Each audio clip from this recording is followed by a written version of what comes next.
Chapter 536, Local Faith. What, Hunt Admiral of Blood? Danitz almost raised his right hand to his ear. His first reaction was that he had misheard. However, Jayaman Sparrow's smile with hidden madness and the slight movement of his captain's eyebrows, an abnormality of hers, reminded him that what was said had really happened. This madman Jayaman Sparrow really is daring. This is one of the 7 pirate admirals. They aren't people that a character like Steel Mavetti can be compared with. Danitz's pupils shrank, his heart on the brink of roaring. Putting aside the fact that Admiral of Blood centers own might, just the pirates underneath him are intimidating enough. His first mate, third mate, and the captains of each ship are all capable of independently leading a large pirate crew. There are still many of the crew, which Steel Mavetti had brought to Bayam with him, in the Blood pirate crew. When Vice Admiral Hurricane Kalangos died silently like a wild dog in Backland, it was mainly because he wasn't with his pirate crew. However, Admiral of Blood Center is different. He seldom leaves his flagship and rarely leaves the company of his men. Even if the focus is placed back on Center's strength, it would still be extremely terrifying. He's mysterious, bizarre, and is one of the few powerhouses at the sea who is second only to the 4 kings. Even Captain might not dare to claim to be his superior. A madman's guts really does exceed my imagination. No, he doesn't know the meaning of fear at all. The death and replacement of a pirate admiral will definitely be a great shock to the 5 seas. One thought after another flashed through Danitz's mind, but in the end, he strangely calmed down. It was because he recalled that Jayaman Sparrow was a powerhouse at the level of the 7 admirals, and there might be a hidden, terrifying organization backing him. Edwina said after a few seconds of silence, "Do you know of the Rose School of Thought?" "Not only do I know them, I've also killed their people and taken their mystical items." "Wait a minute, why do I have to describe myself as a bad guy?" Klein converged his smile and said in an unperturbed manner, "I've hunted their members." Edwina fell silent again. Next to her, Danitz once again had various thoughts. What are they talking about? What's the Rose School of Thought? Where am I? Whose dream is this? After a short moment of silence, Edwina said, "After the huge battle with Vice Admiral Dusk's pirate crew, Center's crew vanished. At present, no one knows where they are. One will have to wait patiently." "Is this an agreement?" Klein once again revealed a smile. "I do not lack patience. How can I contact you?" Edwina turned her head to look at Danitz. "He knows how." "Me, Soulfall Ritual. Wait a minute, Captain, you mean I have to follow this madman, Jayaman Sparrow, during this period of time?"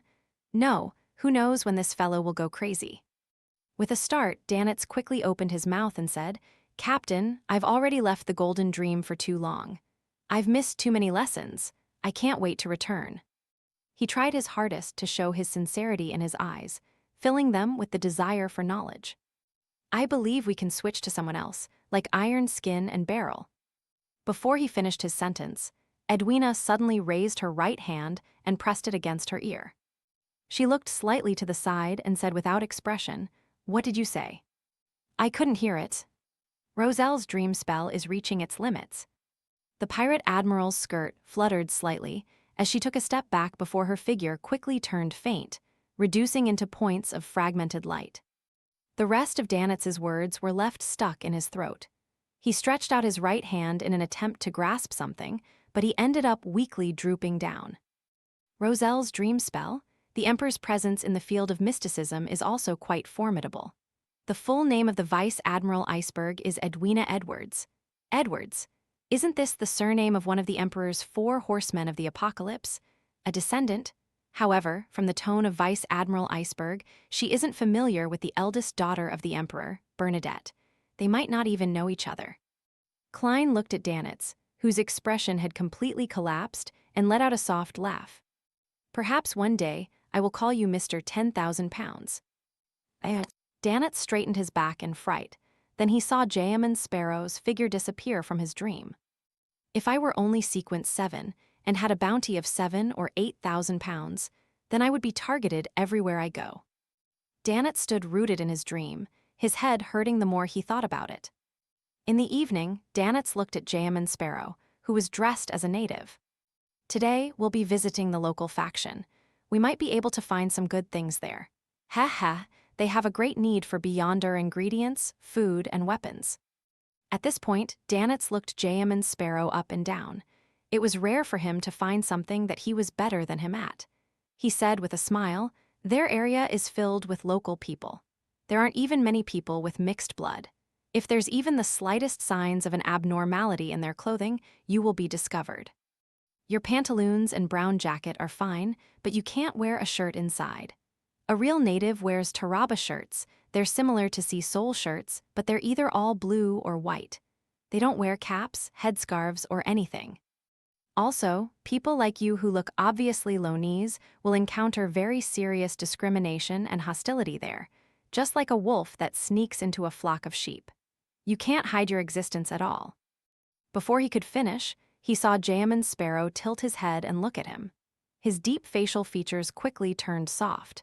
His fair skin was instantly stained with the color of bronze. In just a snap, he had become an undeniable native that didn't stand out in any way. After a few seconds of silence, Danitz laughed dryly as if nothing had happened. "Me too, I have to disguise myself." "Your disguise, heh." Klein took off his cap and sat down. "What local faction?" "It actually trades beyond our ingredients, food, and weapons." To put it simply, the resistance."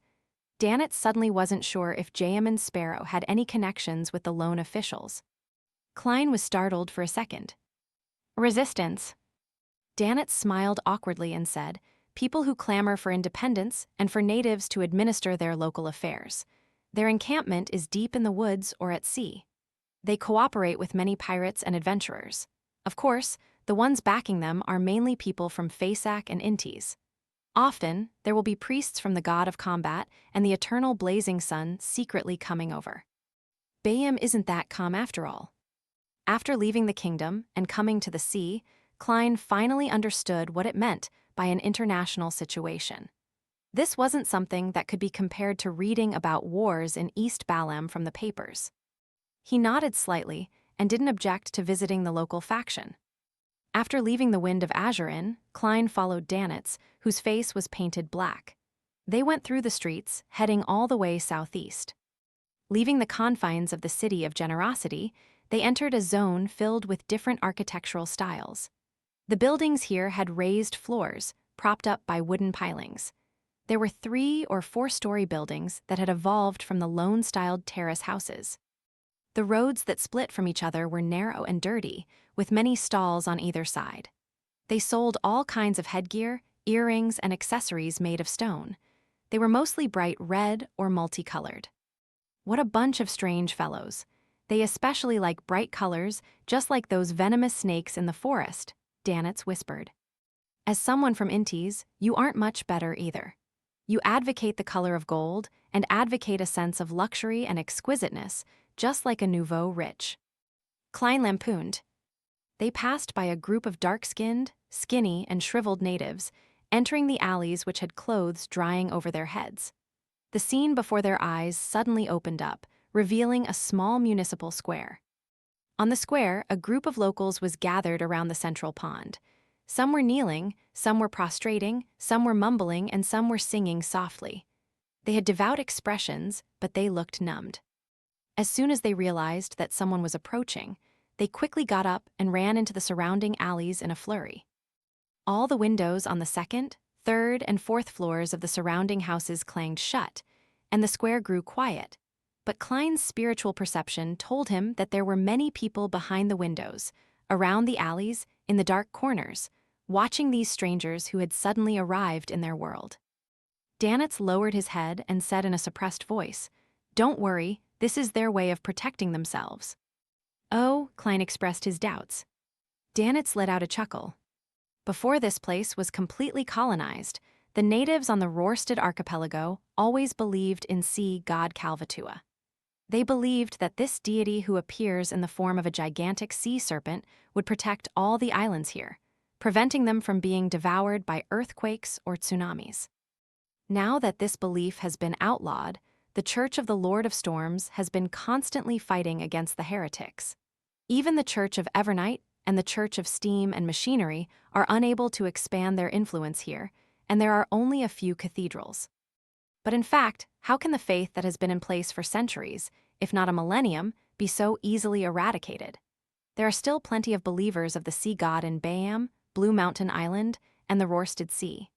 Even if a bunch of people are captured every 1 to 2 months, a situation in which they suffer all kinds of extreme punishment, it's impossible to reverse this situation anytime soon. The resistance's main pillar of support are the believers of the sea god.